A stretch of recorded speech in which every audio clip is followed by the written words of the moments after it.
bahwasanya syarat masuk surga adalah ampunan. Ramadan sudah usai, setelah Ramadan apa yang bisa kita lakukan agar dapat ampunan? Yang pertama, jaga sholat kita. Kemudian yang kedua, zikir setelah sholat jangan tinggal. Yang ketiga, baca Sayyidul Istighfar. Yang keempat, perbanyaklah sedekah. Bismillahirrahmanirrahim. Hadirin yang Allah muliakan, judul kultum pada hari ini atau siang hari ini adalah ampunan sebagai syarat masuk surga Allah Subhanahu wa ta'ala. Bahwasanya kalau kita bercerita tentang surga, luar biasa sekali. Dalam Quran, dalam hadis, nikmat-nikmat di surga diceritakan dengan sangat luar biasa. Salah satunya mungkin bisa kita sebut sekarang. Allah berfirman dalam Quran, A'udzu billahi minasyaitonir rajim, yatufu alaihim wildanum mukhalladun. Bahwasanya di hari akhir atau di surga itu ada anak-anak yang kekal. Mereka ini kekal Allah ciptakan. Kalau dalam tafsir Ibnu Katsir, ini khusus Allah ciptakan anak-anak ini. Apa tugas mereka? Yatufu. Mereka keliling untuk melayani penduduk surga. Misalnya ada si fulan, dia mau apel di surga. Maka dia tidak datang ke pohon ngambil. Anak tuh bawakan apel tersebut. Dia mau minum, anak tadi bawakan untuk kita minum dan seterusnya. Maka hadirin yang semoga Allah muliakan, tujuan kita, cita-cita kita adalah memasuki surga Allah Subhanahu wa ta'ala. Lantas untuk masuk surga Allah tadi, apa yang bisa kita lakukan? Maka sebagai syarat agar bisa masuk surga adalah ampunan Allah Subhanahu wa ta'ala. Apa dalilnya? Pertama, Allah berfirman, A'udzu billahi minasyaitonir rajim, wasari'u ila maghfiratim mir rabbikum, dan berlomba-lombalah mencari ampunan Allah. Kalau sudah dapat ampunan Allah, wa jannatin 'arduhas samawati wal ardu u'iddat lil muttaqin. Kalau sudah dapat ampunan, maka akan diberikan surga yang luasnya langit dan bumi. Jadi hadirin yang Allah muliakan, syarat pertama ampunan, baru dapat surga. Dalil pertama. Dalil yang kedua, Allah Subhanahu wa ta'ala berfirman, A'udzu billahi minasyaitonir rajim, ya ayyuhalladzina amanu tubu ilallahi taubatan nasuha. Wahai orang-orang beriman, taubatlah kepada Allah dengan sebenar-benar taubat. Kalau sudah betul-betul taubat, asa rabbukum ayyukaffira ankum sayyiatikum. Allah akan hapuskan kesalahan kita. Kalau sudah kesalahan ini sudah terhapus, artinya dah dapat sama kita ampunan itu, wa yudkhilakum jannat, maka kita akan masuk surga Allah Subhanahu wa ta'ala.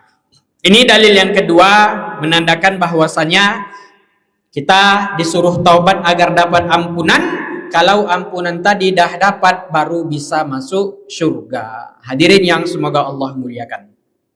Makanya amalan-amalan di bulan Ramadan yang kemarin kita lakukan, ujungnya adalah ampunan. Benar kita mencari pahala, tetapi ujungnya adalah ampunan Allah Subhanahu wa ta'ala. Man shoma Ramadana, yang puasa Ramadan, ujung hadisnya ghufira lahu ma taqaddama min dzambih, diampuni dosanya. Man qama Ramadana, yang mendirikan malam Ramadan, ujungnya ghufira lahu ma taqaddama min dzambih, diampuni dosanya. Man qama Lailatul Qadri, yang dapat Lailatul Qadar, di malam di Lailatul Qadar dia beribadah kepada Allah Subhanahu wa ta'ala, maka ujung hadisnya atau yang dia dapat adalah ghufira lahu ma taqaddama min dzambih, ampunan. Benar kita mencari pahala, tetapi utamanya dari ibadah-ibadah Ramadan itu adalah ampunan Allah Subhanahu wa ta'ala. Oleh karena itu hadirin yang semoga Allah muliakan, sama-sama kita berdoa kepada Allah, semoga ibadah di bulan Ramadan kemarin menjadi sebab diampuni dosa-dosa kita dapat ampunan Allah, sehingga bisa kita masuk surga Allah Subhanahu wa ta'ala. Lantas sekarang Ramadan sudah usai, apa yang bisa kita lakukan agar dosa kita terhapus atau agar kita dapat ampunan Allah? Nah, kemarin kan ceritanya Ramadan, ibadah di bulan Ramadan, tarawih, puasa, dapat Lailatul Qadar, dapat ampunan. Sekarang Ramadan sudah usai. Apa yang bisa kita lakukan agar mendapatkan ampunan Allah itu, yang mana ampunan tadi syarat masuk surga Allah Subhanahu wa taala. Yang pertama yang bisa kita lakukan adalah menjaga salat kita. Nabi bersabda, as-salawatul khamsu, salat 5 waktu, mukaffiratun lima bainahunna ma lam tughshal kabair. Salat 5 waktu yang kita lakukan menghapus dosa kita selagi tidak melakukan dosa yang besar. Katakanlah kita sekarang salat zuhur. Ada dosa selain dosa besar kita lakukan menjelang asar. Antara zuhur dan asar dosa-dosa tersebut Allah ampunkan. Jadi ingatkan diri kita, ingatkan keluarga kita, orang-orang tersayang, jagalah salat ini. Karena sekali lagi, salat dapat menghapus dosa kita kepada Allah Subhanahu wa taala. 1. Yang kedua, ini tidak kalah penting. Yang bisa kita lakukan agar mendapatkan ampunan Allah adalah zikir setelah salat. Zikir setelah salat, Pak. Dalam hadis Nabi sampaikan yang membaca subhanallah 33 kali, alhamdulillah 33 kali, Allahu Akbar 33 kali, yang ke-100 dia tutup la ilaha illallah. Nah, maka yang melakukan ini diampuni dosanya walaupun sebanyak buih di lautan. Jangan pernah tinggal. Jadi kalau kami, Pak, hadirin yang Allah muliakan, kadang-kadang kita buru-buru di jalan kan. Kadang-kadang kita buru-buru. Siap assalamualaikum, assalamualaikum, terbang langsung pergi. Dalam keadaan seperti itu kita boleh berzikir di jalan. Sambil keluar masjid, sambil di kendara, boleh.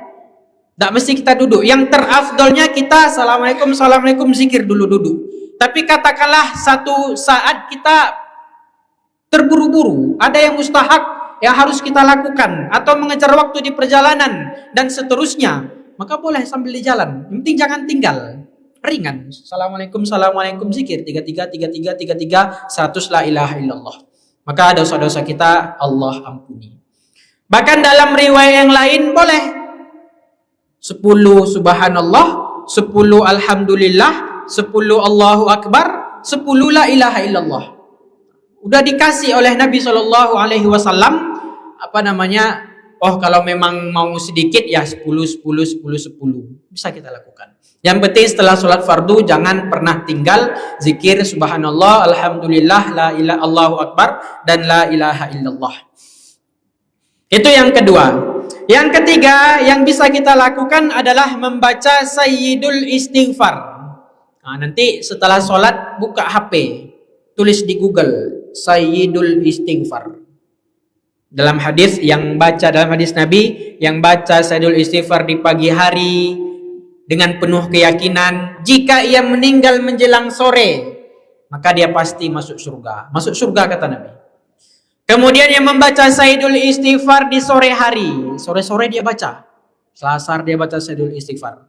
Jika meninggal menjelang subuh, masuk surga.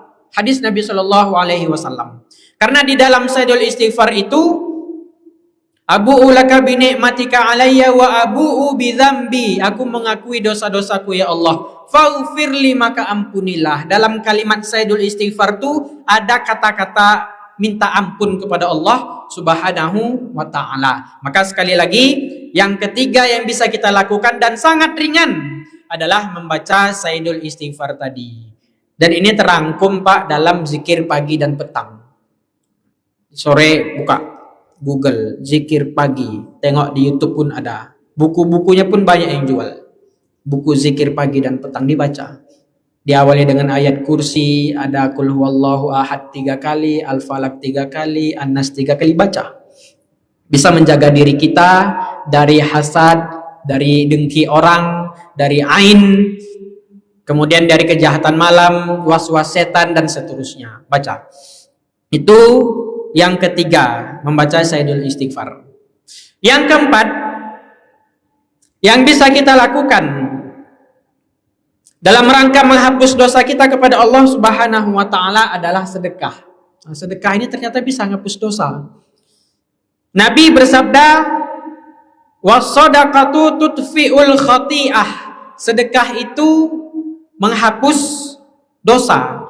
kama yutfi'ul ma'u an-naro, sebagaimana air bisa memadamkan api.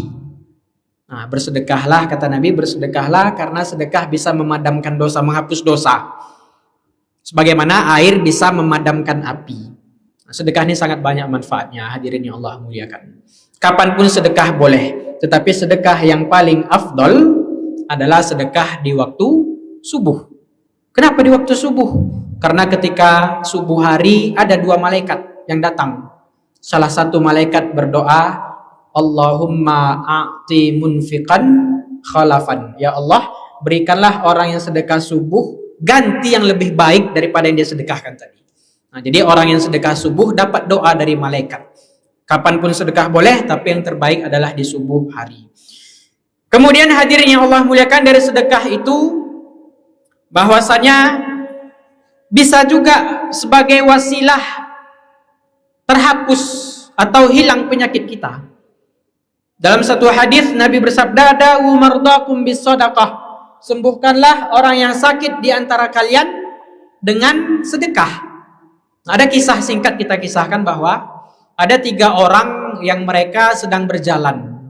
Lalu Pak, datang badai. Setelah badai datang, mereka bersembunyi di dalam gua. Kemudian gua tadi tertutup oleh batu. Karena badai tadi kan. Maka setelah mereka terkurung di dalam gua, 3 orang ini, salah satu berdoa, "Ya Allah," inti doanya itu, "aku menghasilkan air susu," karena dia memerah susu hewan. "Tidak ku minum air tersebut sebelum orang tuaku meminum." Artinya yang dia dapat orang tuanya pasti menikmati terlebih dahulu, berbakti dia kepada orang tuanya. Maka karena itu ya Allah, tolong bukakan jalan kami. Itu buka batu itu sedikit. Orang yang kedua berdoa, "Ya Allah, aku punya kesempatan untuk berzina dengan seorang perempuan di ruangan. Kami berdua dalam ruangan. Tapi tidak jadi kulakukan karena takut kepadamu ya Allah. Karena itu tolong bukakan jalan." Buka jalan sedikit. Orang yang ketiga berdoa, "Ya Allah, aku punya pekerja. Ketika ingin memberikan upahnya, dia pergi, menghilang. Maka upah itu beranak pinak." Artinya upahnya dikembangkan sehingga banyak jadinya Pak, upahnya tadi. Setelah pekerja tadi datang, yang dia berikan bukan hanya upahnya aja, tapi upah dan hasilnya tadi. Kan dia kembangkan tadi, upahnya sama perkembangan semua itu berupa hewan ternak, dia berikan semua kepada pekerja tadi. Karena itu ya Allah, tolong bukakan jalan. Terbuka jalan tadi. Batu sedikit geser buka semua. Maka ini menjadi dalil bahwa boleh kita bertawasul dengan amal soleh. Termasuk sedekah tadi. Setelah bersedekah, mau ke orang, mau sedekah ke masjid, "Ya Allah, dengan ini tolong sembuhkan penyakit keluargaku. Ya Allah, dengan ini lancarkan usahaku. Ya Allah, dengan ini," ya sampaikan hajat-hajat kita. Maka itu diperbolehkan. Maka hadirin yang Allah muliakan, yang keempat kita ulangi bahwasanya yang bisa menghapus dosa adalah sedekah, karena sedekah menghapus dosa sebagaimana air memadamkan api. Kesimpulan pertama, bahwasanya selagi kita sehat maka banyak-banyak bersyukur kepada Allah. Kalau kita melihat orang sakit, insya Allah akan timbul bahwasanya sehat ini adalah nikmat yang luar biasa. Yang kedua, perbanyak salawat, karena salawat akan dihadirkan di hadapan Rasulullah sehingga Nabi tahu siapa yang bersalawat. Kemudian yang ketiga, bahwasanya syarat masuk surga adalah ampunan. Ramadan sudah usai, setelah Ramadan apa yang bisa kita lakukan agar dapat ampunan? Yang pertama, jaga sholat kita. Kemudian yang kedua, zikir setelah sholat jangan tinggal. Yang ketiga, baca sayyidul istighfar. Yang keempat, perbanyaklah sedekah. Silap salah mohon dimaafkan. Aku qauli hadza wa astaghfirullah li wa lakum innahu huwal ghafurur rahim. Wassalamualaikum warahmatullahi wabarakatuh.